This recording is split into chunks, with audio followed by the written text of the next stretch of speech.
friends, I am Farha and my YouTube channel name is Unique Classes. I hope all of you well. आज हम SST के lesson plan के बारे में discuss करने वाले हैं और हमारा जो SST का आज का लेसन प्लान है जिसका उपविषय है सामाजिक एवं राजनीतिक जीवन थर्ड। इसका जो हमारा टॉपिक है वो है भारतीय संविधान। ठीक है, यहाँ पर जो है आपका अपने छात्र अध्यापिका का नाम लिखना है, फिर उसमें आपने विद्यालय का नाम लिखना है और सामान्य उद्देश्य लिख देने हैं बाद में। फिर इसके बाद जो सामान्य उद्देश्य होते हैं वो हमारे सभी में सेम रहते हैं। फिर इसके बाद आ जाता है हमारा विशिष्ट उद्देश्य। विशिष्ट उद्देश्य के अंदर हमें ज्ञानात्मक, बोधात्मक या अनुप्रयोगात्मक उद्देश्य लिखने होते हैं। इसके बाद हमारी आ जाती है सहायक सामग्री। जो सहायक सामग्री होती है उसमें आप जिस चीज़ का यूज़ करते हैं उसके बारे में लिखना होता है। फिर पूर्व विज्ञान आ जाता है छात्राओं का।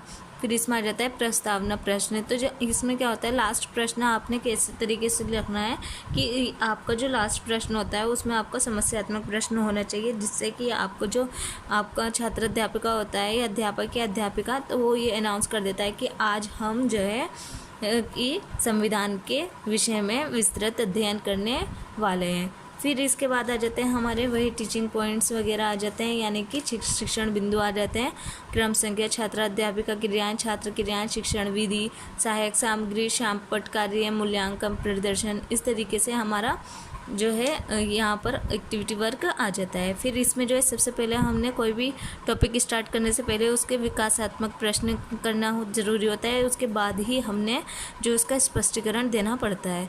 तो सबसे पहले हम इसमें विकासात्मक प्रश्न करते हैं। जब हमारे जो स्टूडेंट होते हैं वो जब अनक्लियर रिस्पॉन्स दे देते हैं तो उसके बाद ही हमने उसका स्टेटमेंट देना होता है।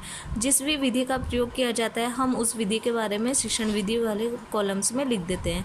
और शामपट कार्य में जो भी आपने इम्पोर्टेंट पॉइंट्स लिखने होते हैं आप शामपट कार्य में उसको लिख सकते हैं। और साथ ही साथ इस छात्र छात्राओं का मूल्यांकन करने के लिए आप उनसे जो भी लेक्चर में आपने पढ़ाया है या समझाया है उसी से ही रिलेटेड आपको प्रश्न करने पड़ते हैं। और इसमें आपने जो है एक चार्ट पर वर्क भी दिखा सकते हैं। दूसरा टॉपिक स्टार्ट करने से पहले ही हमने इसमें फिर से हमने विकासात्मक प्रश्न करने होते हैं। फिर जब समस्यात्मक प्रश्न आ जाता है तो फिर छात्र अध्यापिकाएँ जो होते हैं वो फिर से स्टेटमेंट देते हैं, यानी कि स्पष्टीकरण देते हैं, फिर उसके बारे में बताते हैं। और अगर हमें यहाँ पर चार्ट पेपर की आवश्यकता पड़ती है तो हम यहाँ पर चार्ट पेपर का भी यूज़ कर सकते हैं। तो हमारा चार्ट पेपर में यहाँ पर हमने मौलिक अधिकार के बारे में डिस्कशन कर रखा है। फिर इसी तरीके से हमारा यहाँ पर जो है नेक्स्ट हमारा यही टॉपिक चल रहा है अभी।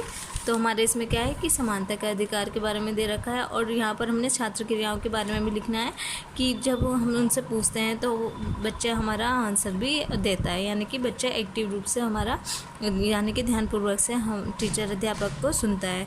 फिर बीच बीच में छात्र छात्राओं का मूल्यांकन किया जाता है। तो उसमें जो है हमने जो टॉपिक पढ़ा रहे हैं उसी से ही रिलेटेड हमारे प्रश्नोत्तर पूछे जाते हैं। फिर इसके बाद आ जाता है हमारा पुनरावृत्ति प्रश्न, यानी कि जो क्वेश्चन हमने पूछे हैं वही हमने इसमें पुनरावृत्ति प्रश्न में लिखना होता है। फिर उसके बाद जो है हमारा गृह कार्य आ जाता है, फिर सुझाव आ जाता है और सुझाव के बाद आ जाता है हस्ताक्षर। यहाँ पर जो सुझाव होते हैं वो हमारे जो भी टीचर हमें इन्वेस्टिगेट करता है उसके बारे में लिखना होता है। तो आई होप आपको मेरा आज का लेसन प्लान अच्छा लगा होगा। Thank you and have a nice day.